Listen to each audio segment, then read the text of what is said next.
Welcome to another edition of World Talks here on TVP World. I'm your host, Benjamin Lee, and please join me and my guests on this next interview.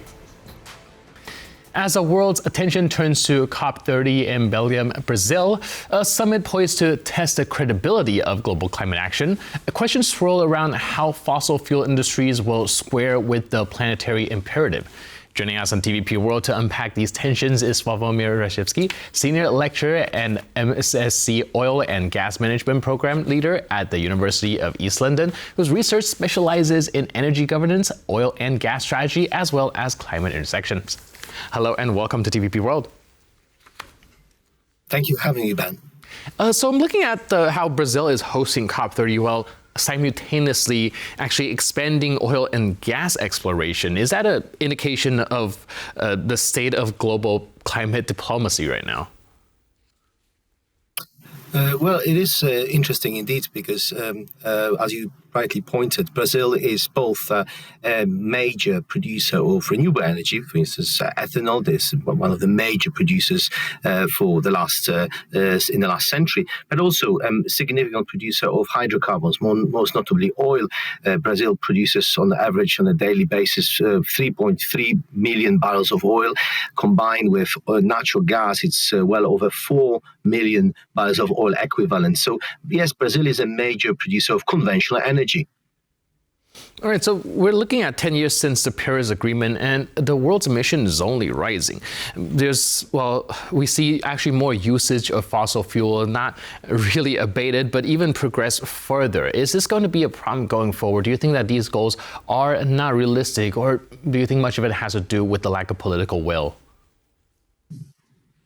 Well, the picture is a bit complex because on the one hand, we have growing energy needs. The world consumes more energy, not less.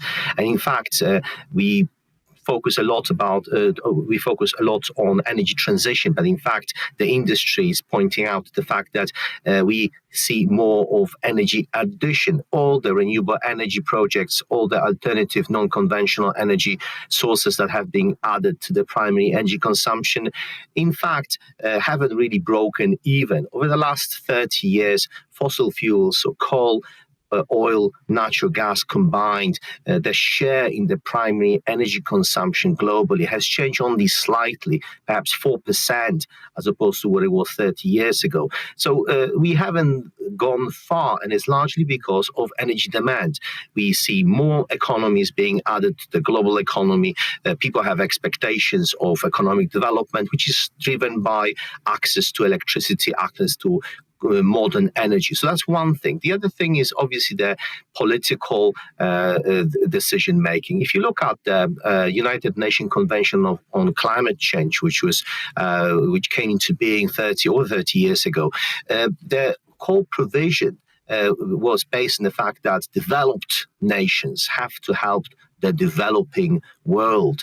And over the 30 years from now, we see major changes. We see China being part of the global economy. We see rising economies of the likes of Brazil and India. So the world is changing itself. And those who used to consume a lot, those who used to emit a lot are still there. But at the same time, we also have new energy consumers and emitters. So it is probably difficult now to kind of square, on the one hand, the developmental needs of countries, and on the other hand, the kind of taxonomy of global climate policy, where developed nations would need to cover the cost for the developing nations. All right, you brought up China, and we have some very interesting statistics here as well, because at the COP30 summit, countries are expected to submit their climate goals. And for the European Union, we're looking at slashing emission by 66 to 72% by the year of 2035. But then looking at China, the biggest polluter, which amounts to about a third of the world's total, we're actually looking at only a moderate goal, about 7 to 10%, with the biggest polluter not essentially taking it as seriously. Can we actually achieve the kind of climate goal that we set out to do? Well, if we start unwrapping it, we see that this looks actually more complicated, because on the one hand, it is right what you quoted, the statistics are correct. But on the other hand, when you look at the per capita energy consumption, energy emissions, China is not the leading nations. In fact, most of the emissions are per capita are in the rich countries of the Gulf Cooperation Council region.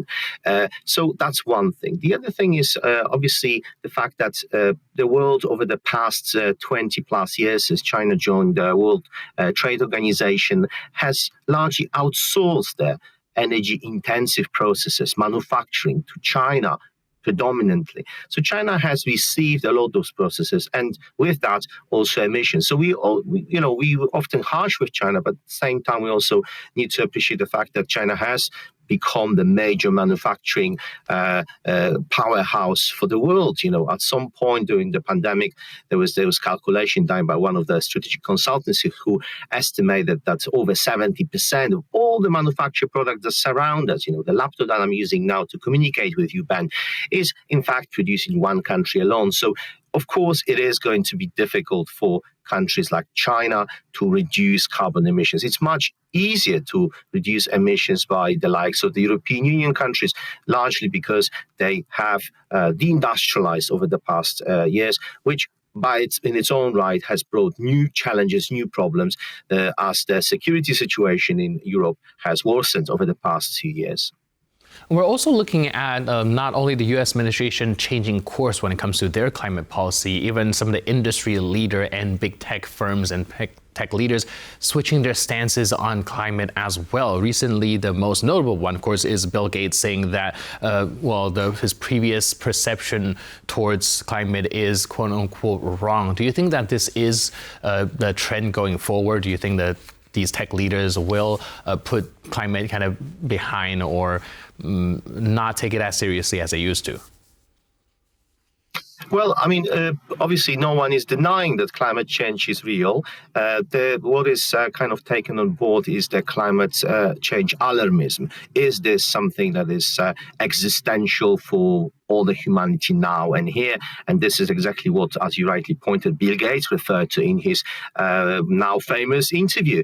But what is interesting is that as the digitalization progresses, I think that tech industry bosses realize that there is huge demand, energy demand, and this energy demand cannot be met by alternative sources of supply alone. And indeed, this is almost like a compromise. If emission cuts are to be triggered, then this is likely to have a detrimental effect on the tech industry. Obviously, the tech industry most likely is going to position itself with its data centers, AI-enabled data centers, in places where energy is cheap. Probably not in the European Union, although the European Union tends to be attractive for other reasons. But European Union has very high costs of electricity, along with the UK. If you compare with the US, EU prices of electricity are almost 3 times what they are in the US. This may also explain why the US has been the main destination for investments for AI-enabled data centers. So yes, there is this challenge of how to develop digital, how to enhance digitalization, how to develop AI in circumstances where energy cannot be taken for granted. Yeah, so it does seem like innovation is one of the path forward as well. Thank you so much for your input and insight. I really appreciate it. Much appreciated, Ben. Thank you. And thank you for tuning into this edition of World Talks. For more news, update, and commentary, please stay tuned to TVP World.